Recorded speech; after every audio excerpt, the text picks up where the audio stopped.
Hello friends, welcome back to സേസോജി. ഇന്നത്തെ വീഡിയോ എന്ന് പറയുന്നത് ഏലം എങ്ങനെ കൃഷി ചെയ്യാം എന്നുള്ളതാണ്. നമ്മുടെ ബാബുങ്കൾ എല്ലാം വിശദമായിട്ട് പറഞ്ഞു തരുന്നുണ്ട്.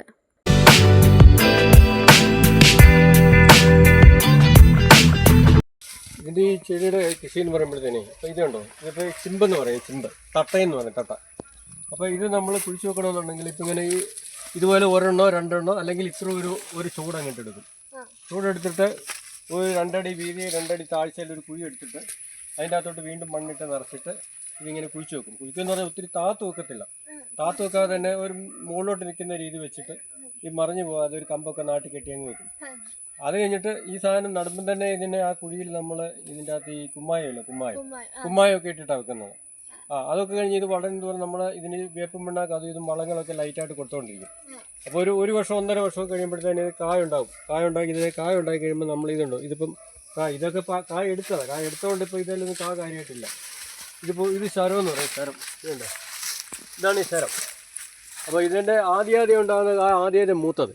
അപ്പോൾ ഇതിൻ്റെ അത് ഈ ചെറിയ കായൊക്കെ എന്ന് പറഞ്ഞാൽ ലാസ്റ്റ് ഉണ്ടാകുന്ന ഇതുണ്ടോ, ഇത് വലിയ അത്ര കേമുള്ള ഏലമല്ല, അത്രയും നല്ല ക്രോപ്പില്ല. നല്ല ക്രോപ്പാണെങ്കിൽ ഈ ശരത്തിനൊക്കെ നല്ല നീളം കിട്ടും. ഇതുണ്ട്, ഇതൊക്കെ കുറച്ചുകൂടെ നല്ല ഇതാണ്.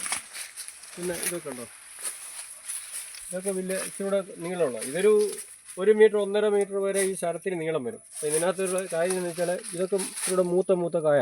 ഇതിൻ്റെ അത് ഇതുണ്ട്, ഇതുപോലെ ഇങ്ങനെ നിൽക്കുന്നത് ഈ ചെറിയ കായ.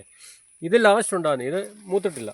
അപ്പോൾ മൂക്കുന്നതനുസരിച്ച് നമ്മൾ ചൂട്ട് ചെയ്യുന്ന മൂത്ത വീതം നോക്കി പറിച്ചെടുക്കും. ഉണ്ടോ, അപ്പോൾ ഇതിൻ്റെ അകത്ത് ഇപ്പോഴും പൂവ് ഉണ്ടാകുന്നുണ്ട്. ഈ പൂവ് ഉണ്ടാകുന്നത് ഇനിയും ഇത് കായായിട്ട് അത് വിരിഞ്ഞ് കഴിയുമ്പോഴത്തേന് അത് മൂക്കും. ഒരു 2 മാസമൊക്കെ പിടിക്കും ഇത് മൂത്ത് വരാണ്.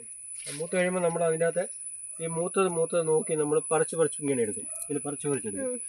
എന്നിട്ട് ആ സാധനം നമ്മൾ നേരെ ഇത് ഡ്രയറുണ്ട്, സ്റ്റോറ്, അവിടെ കൊണ്ടുപോയി നമ്മൾ ഇത് ഉണക്കും. ഉണക്കിയിട്ടാണ് നമ്മൾ ഈ സാധനം ഉണക്കി തേച്ച് എല്ലാം ക്ലീനാക്കി അവരത് തരും. ഇങ്ങനെ ഉണ്ടായി വരുന്നതിൽ അപ്പോൾ ഇതൊക്കെ പഴയതായി കണ്ടോ, ഇതൊക്കെ വലിയ തീർത്ത് പഴയതായി. ഇതൊക്കെ കുറേ കഴിയുമ്പോഴത്തേന് കായെല്ലാം കായ്ച്ച് കഴിയുമ്പോൾ ഇത് പഴയതായി കഴിയുമ്പോൾ അത് പോകും. അങ്ങനെ ഇതൊക്കെ പുതിയ തരം തട്ട ഉണ്ടാകുന്നത്, പുതിയ ചിമ്പുണ്ടാകുന്നത്.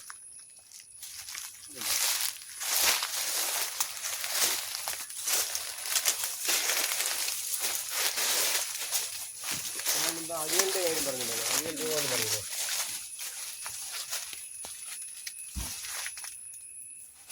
ഇതാണ് ഈ അഴുകിപ്പൂ എന്ന് പറയുന്നത്. ഇതുണ്ടോ, ഇതിങ്ങനെ ചീഞ്ഞ് കൊള്ളുവല്ലാതെ ആയിപ്പോവും, ഇത് അഴുക്കായി പോവും. അപ്പോൾ ഇങ്ങനെ ഉണ്ടാകുന്നതിനാണ് നമ്മൾ വീണ്ടും ഓരോ മരുന്നുകളൊക്കെ കൊടുക്കുന്നത്. പിന്നെ ഇതിൻ്റെ അകത്ത് ട്രീറ്റ്മെൻറ്റ് എന്ന് പറഞ്ഞാൽ ഇതിൻ്റെ അകത്ത് ഒത്തിരി നമ്മൾ അതൊരു 25-30 ദിവസം കൂടുമ്പോൾ ഇതിന് മരുന്ന് ഇതിൻ്റെ അകത്ത് ഈ കീടനാശിനി, അതായത് പെസ്റ്റിസൈഡ്സ് നമ്മൾ സ്പ്രേ ചെയ്യും. ഇതിൻ്റെ മണ്ട തൊട്ടിങ്ങനെ താഴോട്ടിങ്ങനെ മൊത്തത്തിൽ അടിക്കും. അല്ല, നമുക്കെന്ന് പറയാം നമ്മൾ മാസ്കൊക്കെ വെച്ചുകൊണ്ട് അടിക്കുന്നതല്ലേ.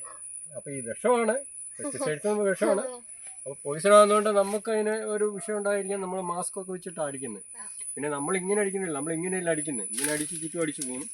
പിന്നെ ഈ തട്ടയ്ക്കൊക്കെ കേടുവരാതിരിക്കാൻ ഇതിന് ഓരോ രോഗങ്ങൾക്ക് ഓരോ രീതിയിലുള്ള മരുന്നുകളാണ് കൊടുക്കുന്നത്.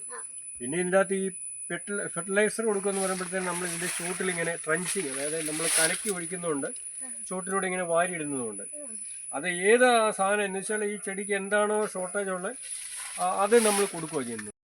ഏലത്തിൻ്റെ കൃഷിയെപ്പറ്റിയും ഞങ്ങൾക്ക് പറഞ്ഞു തന്ന ബാബുവിന് താങ്ക്സ്.